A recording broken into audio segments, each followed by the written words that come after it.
બધા લોકો જેને રાતના નસકોરા બોલતા હોય એને ગંભીર બીમારી તો ના થઈ શકે. જો તમને રાતના સૂતી વખતે પર નાઇટ 3 થી 4 વખત શ્વાસ લેવા માટે વલખા મારવા પડતા હોય તો એક ગંભીર પરિણામ આવી શકે. બીજા નંબરમાં જો સરખી ઊંઘ ના થાય નસકોરા બોલવાથી તો તમારા રેગ્યુલર જીવનમાં અસર થઈ શકે. તમારી કાર્ડિયક હેલ્થ છે, હાઇપરટેન્શન, ડાયાબિટીસ અને કામમાં અથવા તો ભણતરમાં ધ્યાન કેન્દ્રિત ના થાય, આવા તમામ એની ઇફેક્ટ આવી શકે છે.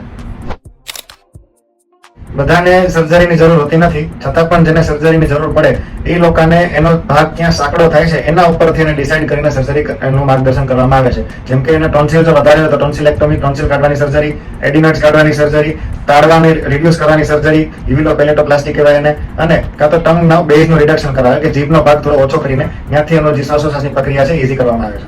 અને કન્ઝર્વેટિવ મેનેજમેન્ટ કે દવા વગર કે સર્જરી વગર શું બીજું મેનેજમેન્ટ છે, તેમાં કન્ટિન્યુઅસ પોઝિટિવ એરવે પ્રેશર દેવામાં આવે છે, જેમાં વેન્ટિલેટર જેવા મશીનથી દર્દીને આખી રાત શ્વાસોશ્વાસની પ્રક્રિયાના મશીન પર મૂકવામાં આવે છે કે જેના કારણે તકલીફ ના સર્જાય.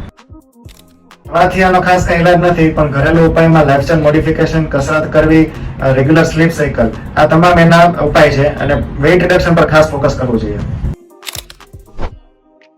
સર્જરી નક્કી કરતા પહેલા પેશન્ટને ડ્રગ ઇન્ડ્યુસ સ્લીપ એન્ડોસ્કોપી કરવામાં આવે છે કે જેમાં એને ખબર પડે કે કયો માર્ગ એનો સાંકડો છે, એ માર્ગને આપણે સર્જરી કરવી પડે નક્કી કરાય છે. બીજું આવે SpO2 મોનિટરિંગ અને સ્લીપ સ્ટડી.